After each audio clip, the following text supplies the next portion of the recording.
ada pilar-pilar utama ya SPBE yang mana biasanya di sini pasti akan selalu digunakan ya sebagai acuan ataupun indikator untuk evaluasi tiap tahunnya biasanya ya. Ada faktor ada pilar kebijakan di situ ya. Ini biasanya mengenai landasan hukum dan regulasi. Ada tata kelola ya, struktur organisasi, mekanisme kerja dan koordinasi ya dalam pelaksanaan SPBE. Ada pilar manajemen ya untuk pengelolaan sumber daya ya, infrastruktur, anggaran dan layanan digital. Kemudian ada layanan ya, yang mana di sini isinya layanan kualitas layanan berbasis elektronik ya, disediakan oleh instansi pemerintah untuk publik dan internal pemerintah. Dan juga ada di sini pilar keamanan untuk perlindungan data dan sistem dari ancaman. Yang nomor 5 sedang menjadi concern tinggi dari pusat ya, keamanan, karena mungkin di sini yang terdampak waktu itu sangat masif ya adalah kementerian kami ya di Komdigi terkait dengan keamanan yang telah rusak ya yang ada di PDNS waktu itu ya. Dan ini menjadi isu nasional pada saat itu ya, yang mengakibatkan salah satu dirjen kami mundur ya sebagai bentuk pertanggungjawaban. Jadi keamanan ini menjadi concern yang tinggi ya di evaluasi SPBE yang ada. Nah, kalau tadi kita bicara tentang komponen-komponennya si SPBE ini, pasti di sini ada regulasinya yang menggunakan SPBE ya sebagai acuan pelaksanaannya ya.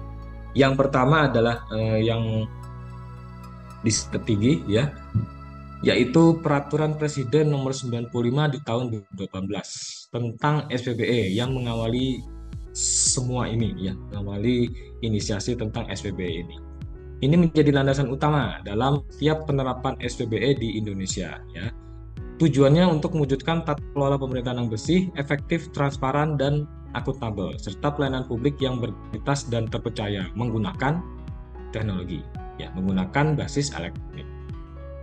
Kemudian ada lagi ya lanjutan ya tentang Peraturan Presiden Nomor 132 tahun 2022. Ini tentang arsitektur sistem pemerintahan berbasis elektronik nasional ya. Ini menetapkan arsitektur SPBE nasional yang mencakup arah kebijakan, strategi, kerangka kerja, referensi arsitektur, domain ya, serta inisiatif strategis untuk memastikan keterpaduan dan efisiensi dalam penerapan SPBE. Dan ini setahu saya sudah ditetapkan hingga 2024 SPBE nasional ini mau seperti apa di seluruh lini kementerian di Kementerian Pusat dan juga instansi daerah ya yang ada di Indonesia. Kemudian ada Peraturan Presiden Nomor 82 tahun 2023 tentang percepatan transformasi digital dan keterpaduan layanan digital nasional di sini. Karena mungkin adanya lack of development ya dari perkembangan SPBE yang ada ya, karena memang ini butuh waktu. Akhirnya Presiden mengeluarkan percepatan transformasi digital dan keterpaduan layanan digital nasional, yang mana gunanya untuk mempercepat transformasi digital dan integrasi layanan digital nasional melalui penyelenggaraan aplikasi SPBE prioritas yang mengutamakan integrasi dan interoperabilitas. Dan di sini juga mulai muncul pusat data nasional, dan juga mulai muncul satu data yang mana di sini menggunakan interoperabilitas yang sama yang bisa digunakan oleh masing-masing instansi pusat dan juga instansi daerah.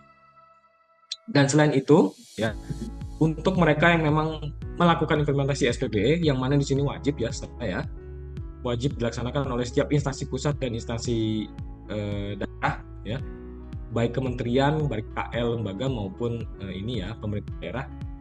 Ada yang namanya pedoman mengenai cara pemantauan dan evaluasi SPBE. Yang ini dikeluarkan oleh Kementerian Pan-RB. Memang pedoman ini pasti ada pembaruan ya dalam beberapa jangka waktu tertentu mengenai cara pemantauan ya, evaluasi ya, yang ini selalu disegarkan lah ya, dievaluasi terus-menerus oleh Kementerian Pan-RB. Regulasi-regulasi inilah yang menjadi acuan dari instansi pemerintah dan juga daerah untuk melaksanakan SPBE di masing-masing tempatnya ya sekalian. Jadi yang kena evaluasi SPBE ini bukan hanya di Pemda saja, bukan hanya di Pemprov, bukan hanya di Pemkot, Pemkap, ya, tapi kementerian lembaga pun kena. Kami pun juga kena evaluasi SPBE secara berkala. Jadi nantinya expect kita akan mendapatkan hasil evaluasi SPBE tahun 2023, 2024, 2025 dalam bentuk indeks. Nah, itu sekalian ya. Untuk domain penilaian, ini biasanya ya, ini kalau kita bilang biasanya ada domain, ada indikator ya, itu hampir sama ya. Yang selalu digunakan ya, ini berdasarkan 95/2018 tadi Perpres ya, juga di sini sesuai pedoman Menteri Pan-RB nomor 6 tahun 2023 tentang cara pemantauan dan evaluasi sistem pemilihan berbasis elektronik. Di sini untuk domain penilaian di sini untuk saat ini ada 4 nih ya. Ada kebijakan SPBE ya. Kebijakan ini biasanya ada kebijakan tata kelola SPBE dan kebijakan layanan SPBE ya. Dan ini harus dikeluarkan, kebijakan SPBE ini harus dikeluarkan oleh instansi masing-masing. Jadi sampai sejauh mana instansi masing-masing ini concern akan implementasi SPBE dilihat terlebih dahulu dari ada nggak nih kebijakan tentang SPBE yang dikeluarkan oleh instansi masing-masing. Kalau misalnya pemerintah provinsinya sendiri atau pemerintah kabupaten atau kotanya sendiri mungkin belum mengeluarkan kebijakan nih tentang implementasi SPBE di masing-masing. Nah ini berarti dari segi kebijakan mereka belum sepenuhnya mendukung nih tentang implementasi SPBE di daerah masing-masing. Kemudian ada tata kelolanya, sudah ditetapkan belum tata kelolanya, siapa yang dari segi kelembagaan, strategi perencanaan dan TIK-nya, maksudnya siapa sih ini di instansi daerah ini yang nantinya akan menjadi koordinator untuk implementasi dan evaluasi, lalu yang menjadi koordinator untuk penerapan teknologi informasinya, dan juga yang menjadi koordinator untuk strategi perencanaan SPBE-nya. Kemudian koneksi antar lembaga tersebut, antar koordinator tersebut seperti apa gitu. Ini ditanyakan biasanya tentang tata kelolanya.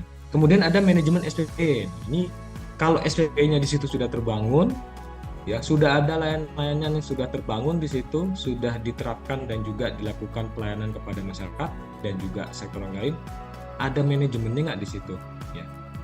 Ada manajemen SDM-nya nggak di situ, ada data dan informasi yang di handle nggak gitu, ya.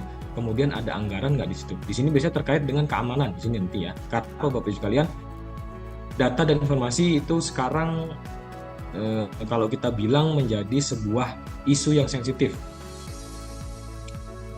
Ya, kita ini sebagai pengelola platform ataupun kita ini sebagai pengelola layanan SPBE yang berbasis elektronik, pastinya nantinya akan menyimpan data.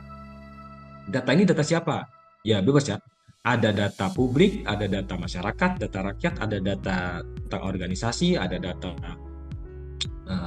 perusahaan di situ ya. Dan data ini merupakan data sensitif yang bisa jadi nantinya mengacu kepada data pribadi di situ.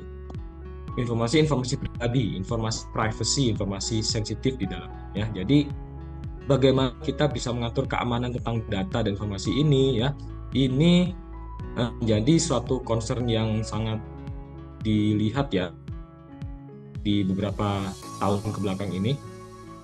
Jadi diharapkan memang penerapan untuk keamanan di data dan informasi ini bisa diterapkan secara lebih baik dan secure ya di masing-masing instansi. Kemudian ada anggaran. Ya, kalau anggaran udah pasti dari SPBE, penerapan SPBE yang ada, implementasi SPBE yang mana di sini ya. Sejauh mana anggaran tersebut digunakan untuk kepentingan SPBE ya, yang diharapkan nantinya akan bisa berakibat kepada ya efektivitas dari penggunaan layanan kepada masyarakat. Lalu dari sisi layanannya, di sisi administrasi pemerintahan dan pelayanan publik. Nah, ini perlu kita ketahui bahwa SPBE ini harus dilaksanakan secara inklusif, menyeluruh ya. Nah, dari domain-domain ini setelah dilakukan penelitian, ya, setelah dilakukan evaluasi di sini ya, dengan pedoman Pan-RB di setiap tahun ya yang segera dikeluarkan, nanti akan dikeluarkan nilainya atau indeksnya dengan masing-masing predikat di situ dalamnya. Nilai 4,2 sampai 5 itu memuaskan, nilai 3,5 sampai di bawah 4,2 itu sangat baik, 2,6 sampai 3,5 itu baik, 1,8 sampai 2,6 itu cukup, kalau di bawah 1,8 itu kurang. Biasanya masing-masing mereka punya indeks masing-masing, nantinya semuanya di rata-rata, dan dari semua domain yang sudah dikumpulkan indeksnya itu dirata kembali, dan itu didapatkan nantinya nilai indeks untuk instansi tersebut. Siapa saja nih penilai evaluasi SPBE yang biasanya melakukan penilaian ke masing-masing instansi gitu ya, setiap tahunnya biasanya. Penilainya timnya ini terdiri dari asesor eksternal yang biasanya dari perguruan tinggi. Setiap perguruan tinggi ya yang ini punya nama biasanya di Indonesia, dan juga tim koordinasi SPBE nasional yang ada di bawah Kementerian PAN-RB. Jadi di sini tim penilai tersebut dipilih dari banyak perguruan tinggi yang ada di Indonesia ya, dan merupakan asesor eksternal. Jadi memang lepas dari inilah yang memang seharusnya kalau dinilai dari koordinator utama pusat di SPBE di Kementerian PAN-RB sudah dinilai mereka lepas dari inilah konflik of interest ya pada saat penilaian evaluasi SPBE.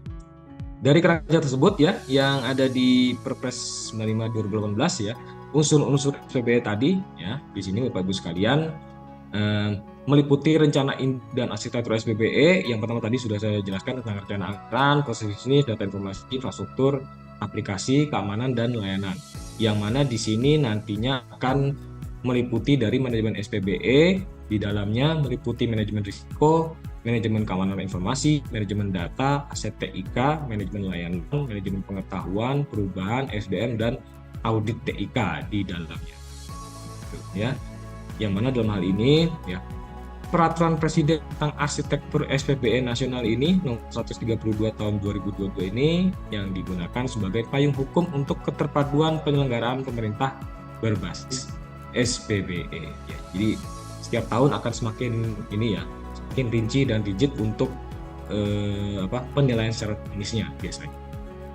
Jadi di sini diharapkan ya dengan adanya instansi pemerintahan melalui SPBE ya akan adanya efisiensi dan efektivitas ya, percepat proses administrasi, mengurangi biaya operasional, ya, dari segi transparansi di sini minimalkan potensi korupsi, memberikan akses terbuka kepada masyarakat, bisa meningkatkan daya saing nasional kita, ya. Kemudian adanya integrasi data ya, tadi dari segi interoperabilitas antara instansi pemerintah dan juga sektor.